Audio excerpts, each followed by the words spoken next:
요즘같이 이렇게 따뜻하고 화창한 날씨 충곤증 안 생기세요? 저는 생겨요. 5분만 되면 잠이 옵니다.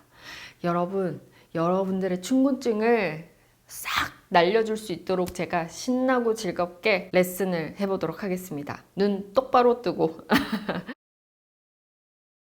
여기 플로럴 폼 하나 준비하고요. 그리고 고무줄을 끼우고 나무 껍질을 위쪽으로 올리지 말고요. 밑에 고무줄 사이에다가 넣어줍니다. 그리고 여기에 곱슬버들 활용을 해줄 거예요. 사이사이에 이렇게 잘라서 넣어주고 길이도 약간 들쑥날쑥해도 돼요. 그리고 이 긴 거 이대로 안 놔둘 거예요. 이거를 아주 얇고 부드러운 줄기는 이렇게 꼬아서 고무줄에다가 끼워 넣어줍니다. 고무줄에 끼우고 옆으로 돌려서 고무줄 끝에다 걸어버리고 고무줄 사이에다가 곱슬버들까지 넣어서 둘러주었습니다. 여기에 또 화기를 꾸미는 역할로 오리나무입니다. 아래쪽으로 집어넣고 이파리는 활용 안 하려고 그랬는데 어울리네요, 생각보다. 그래서 중간중간마다 오리목 이파리까지 같이 이렇게 장식을 해줍니다. 짧게 위쪽엔 들어가지 않고 아래쪽 부분에만 넣어줍니다.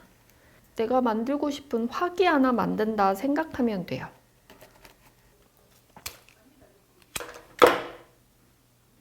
밖에 있는 동백꽃을 보고 백일홍이 아니냐, 장미 아니냐 서로 논쟁을 하다가 여자분들이 떠나셨습니다. 저는 이럴 때 말씀드리고 싶어요. 이거 동백이에요. 작업실 시작할 때 식물을 팔 거라고 엄청 데리고 왔었어요. 그런데 제가 식물에 대해서 아는 게 정말 없어가지고 농장 가서 물어보고 그대로 키웠는데 식물을 데리고 오면 거의 반은 죽더라고요. 그래서 이게 이래서는 내가 판매도 못하겠다 싶어서 판매를 접었거든요. 그리고 그냥 키우기 시작했는데 그렇게 한 지 지금 7년 차인데 전문가까지는 아니고 어느 정도의 단계에 오른 것 같아요. 하지만 아직 제가 판매할 정도의 이 노하우나 뭔가 갖고 있지 않다고 생각해서 판매에 대한 관심은 아직 없는데요. 그래도 지식 공유 정도는 할 수 있더라고요. 그게 너무 좋습니다. 그래서 이렇게 어디 지나가다가 꽃나무 보면 나무의 줄기 형태? 나무의 그 가지의 생김새? 이것만 봐도 어느 정도 무슨 나무인지 좀 알게 되더라고요. 참 희한해요. 네.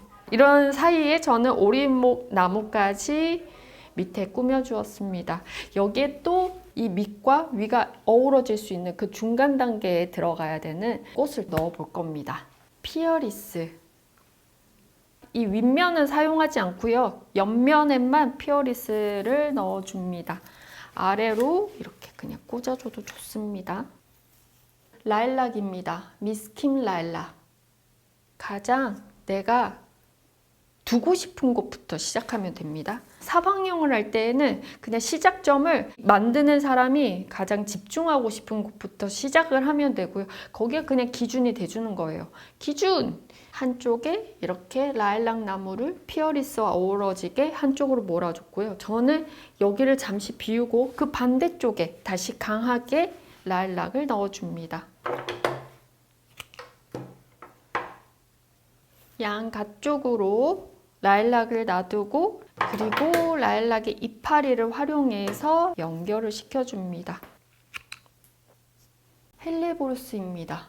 이런 라일락과 피어리스가 좀 더 도드라지기 위해서는 색감이 비슷하고 얼굴이 큰 화려한 헬레보루스를 넣는 것보다 조금 더 잔잔한 꽃이 들어가면 이 피어리스와 라일락이 더 살 것 같거든요. 그래서 반대쪽에 이런 공간을 활용해서 헬레보루스를 넣기 시작합니다. 사선으로 해서 밑을 살짝 보게끔 만들어 주고요. 그 위로 헬레보루스 올려서 넣어주고 그리고 다시 약간 꺾어서 곱슬버들 따라서 라인을 만들어 주고 라일락 줄기 따라서 헬레보루스 넣어주고 그럼 또 이게 방향이 만들어져요. 방향을 어떻게 줘야 될지 모를 때에는 이 곱슬이가 마침 흘러가는 방향이 있거든요. 그 방향에 맞춰서 같이 방향을 만들어주면 됩니다. 그래서 헬레브로스 이렇게 살짝 뉘어줬어요. 길게 뺐으면 그 옆에는 확실히 짧게 넣어주면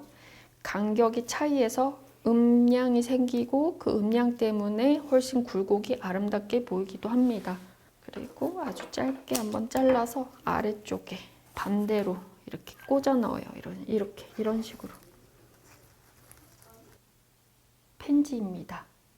레이어로 안쪽에 살짝 보이게끔 한쪽으로 또 넣어주고, 펜지는 사선으로 대각선으로 번지게끔 펜지를 넣어주었습니다. 아스트란시아 왁스. 밑에 이 초록과 나뭇가지만 있는 곳은 되게 어둡거든요. 이제 왁스나 아스트란시아를 활용해서 하얗게 밝혀줄 거거든요. 반사판 같은 역할을 해줄 거예요. 아기자기한 느낌이 또 들거든요, 왁스가. 그래서 이렇게 아래쪽에다가 넣어주고 길게 뻗어 있는 이파리는 제거합니다. 여기 아스트란시아도 같이 골고루 집어넣어 보도록 하겠습니다. 틈 사이를 공략해서 이 디테일을 살려줍니다. 뭐 펜지와 헬레보루스 사이, 피어리스와 오리목 사이, 뭐 이런 곳곳을 찾아냅니다. 오, 예쁘다. 니겔라. 뉘어져 있는 방향에 맞춰서 니겔라도 같이 한번 뉘어보고요. 다른 꽃들에 비해서 살짝 더 위로 올려서 넣어줍니다. 그리고 니겔라는 꽃잎을 떨구면 이 안은 씨방이거든요. 이 씨방만 나중에 팔기도 해요. 그 정도로 모든 거 하나하나가 다 디테일이 아주 살아있는 예쁜 꽃이에요. 그래서 이런 것들 이파리가 떨어지면 이파리 다 제거하고 안에 있는 씨방만 활용해서 넣어줘도 전체적인 질감이 다양해 보이니까 더 많은 꽃들이 들어간 것처럼 느껴지고 더 다채로워지거든요. 전 이걸 만들기 전에 또 좀 작은 거 만들어야지 하고 시작했거든요. 점점 커지는 것 같아. 오케이, 이렇게 니겔라까지 넣었습니다. 다음 꽃입니다. 스위트피 덩쿨 준비했습니다. 꽃보단 덩쿨을 활용하려고 준비를 했어요. 자, 덩쿨은 초반이나 아니면 중간에 들어가게 되면 꼬불꼬불한 느낌 살리기 어렵습니다. 이게 넣는 순간 꼬불한 이 돼지꼬리가 다른 줄기를 잡거든요. 그럼 그 사이에 다른 꽃 넣기 너무 어려워요. 그래서 덩쿨 이런 줄기 활용할 때에는 마지막에 넣어주면 좋을 것 같아요. 사실 디자인에 따라 다르기도 하지만 센터피스 중에 이렇게 잔잔한 꽃들 들어가면서 이런 덩쿨까지 들어간다? 그럼 맨 마지막에 하나하나 단계로 이렇게 잘라서 쓸 겁니다. 모든 꽃은 다 살아있지만 그 생동감의 그 어떤 생기를 만들어내는데 이런 스위트피 같은 덩쿨 식물만한 건 없다고 생각하는 사람이라 이 생기를 불어넣는다? 그럼 덩쿨 딱 생각합니다. 그게 근데 어떤 덩쿨이어도 상관없지만 요즘은 스위트피 덩쿨, 좀 있으면 풍선초 이런 것들 같이 활용하면 더 예뻐집니다. 이 꼬불꼬불한 줄기가 잘 보이는 위치로 갑니다. 이 꼬불꼬불한 줄기가 그 어디에 들어가나 다 어울리거든요. 그래서 어디에 분배해도 좋지만 이런 것들이 숨겨져 있지 않도록 살짝 더 튀어나오게. 그래서 니겔라 길이 정도까지 빼도 됩니다. 아니면 더 길어도 돼요.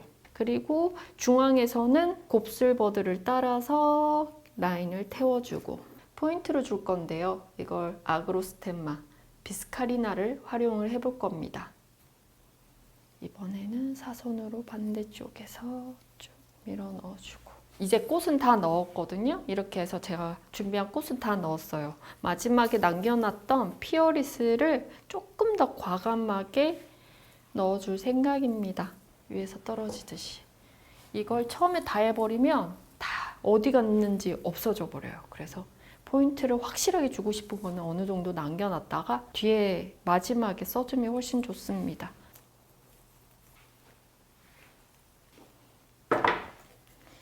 소소한 꽃들로 아주 예쁜 장식 하나 만들었는데요. 작약과 견주어 보았을 때 작아서 그냥 묻힐 것 같지만 작약이 갖지 못한 아주 큰 장점이 많습니다. 우리도 그런 것 같아요. 누군가 견주어 보았을 때 내가 조금 더 소외되고 별로인 듯한 어떤 단점이 있는 것 같지만 저 사람이 갖지 못한 나만의 강점이 있는 것처럼 이 꽃에서 그런 교훈을 얻습니다. 여러분들 이 예쁘고 잔잔한 꽃들 보시면서 여러분들의 그 생기 있는 하루가 되시길 바라볼게요. 네, 그러면 여러분 오늘도 한번 달려봅시다.